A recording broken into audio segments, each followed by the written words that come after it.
புதுச்சேரி சட்டப்பேரவை தேர்தலுக்கான வாக்குப்பதிவு மந்தமாக நடைபெற்று வருகிறது. இது குறித்த கூடுதல் தகவல்களை அங்கிருக்கும் செய்தியாளர் ரகுமானிடம் கேட்கலாம். ரகுமான், தற்போதைய 1 மணி நிலவரப்படி அங்கிருக்கும் வாக்குப்பதிவு நிலவரத்தை பதிவு செய்ய.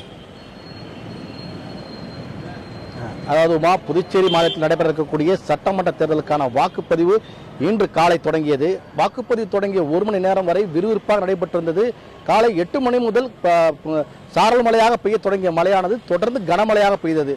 இதன் காரணமாக பல்வேறு பகுதிகளில் உள்ள வாக்குச்சாவடிகளில் வாக்குப்பதிவு மிகவும் மந்தமாக காணப்பட்டது. காரைக்கால் பகுதியில் இருக்கக்கூடிய 5 சட்டமன்ற தொகுதிகளிலும் மிக குறைவாக, அதாவது 10 மணி வரையே 8% வாக்குப்பதிவு தான் அங்கு இருந்தது. அந்த அளவுக்கு கனமழை இருந்தது. அது மட்டுமல்லாமல் மின்சாரம் வேறு துண்டிக்கப்பட்ட காரணத்தால் பல்வேறு வாக்குச்சாவடிகளில் இயங்கவில்லை. இதன் காரணமாக மிகவும் மந்தமாக இருந்தது. இதனைத் தொடர்ந்து 12 மணிக்கு, அதாவது 12 மணி நிலவரத்தப்படி மொத்தம் புதுச்சேரி மாநிலத்தில் 35% இருந்த வாக்குப்பதிவானது 1 மணி நிலவரப்படி தற்போது 50% உயர்ந்திருக்கிறது. அதாவது 12 மணிக்கு இந்த மழையானது முற்றிலுமாக நின்று விட்டது. இந்த 1 மணி நேரம் மழை நின்ற காரணமாக 15% அந்த வாக்குப்பதிவு உயர்ந்து 50% தற்போது இருக்கின்றது. 50% தாண்டி விட்டது. தொடர்ந்து வாக்குப்பதிவானது விறுவிறுப்பாக தொடர்ந்து நடைபெற்று வருகின்றது. புதுச்சேரி மாநிலத்தில் மொத்தம் 30 சட்டமன்ற தொகுதிகள் இருக்கின்றது. 30 சட்டமன்ற தொகுதியிலும் 930 வாக்குச்சாவடிகள் இருக்கின்றன. இந்த 930 வாக்குச்சாவடிகளும் தற்போது வாக்குப்பதிவு நடைபெற்று வருகின்றன.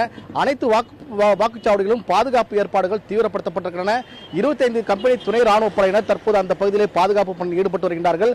மழை அதிகமாக பெய்ததால் கிராமப்புறங்களில் உள்ள ஒரு பெரும்பாலான வாக்குச்சாவடிகள் இன்று காலை, அதாவது ஒரு 8க்கும் மேற்பட்ட வாக்குச்சாவடி, நட்டப்பாக்கம் தொகுதி சட்டமன்ற தொகுதிக்கு உட்பட்ட 8க்கும் மேற்பட்ட வாக்குச்சாவடிகளில் மின்சாரம் நின்றதால் அந்த பகுதியில் கொஞ்சம் குழப்பம் ஏற்பட்டது. மக்கள் தங்களுடைய எதிர்ப்பை தெரிவித்தார்கள். இதன் காரணமாக 1 மணி நேரம் அங்கு அந்த பகுதியில் வாக்குப்பதிவு நிறுத்தப்பட்டிருந்தது. அதைத் தொடர்ந்து அங்கு வந்த அதிகாரிகள் இதை சரி செய்து விட்டார்கள். இதைத் தொடர்ந்து அங்கு வாக்குப்பதிவானது தொடர்ந்து நடைபெற்று வருகிறது.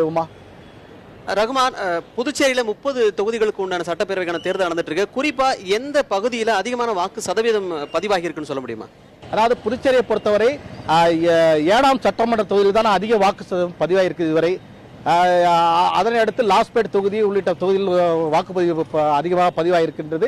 தொடர்ந்து இந்த மழை விட்ட காரணத்தினால் அனைத்து தொகுதிகளிலும், அதாவது அதிகபட்சமாக 35% மேலாக அனைத்து தொகுதிகளிலுமே 35-40% மேலாக அனைத்து தொகுதிகளிலுமே தற்போது வாக்குப்பதிவானது அதிகரித்துக் கொண்டே வருகின்றது. இது மேலும் அதிகரிக்கும் என்று தெரிகிறது. ஆனால் மழை மீண்டும் தூறல் ஆரம்பித்திருக்கின்றது. ஆகவே இது போக போக எந்த அளவுக்கு போகும் என்றே தெரியும் மணிவாரன்.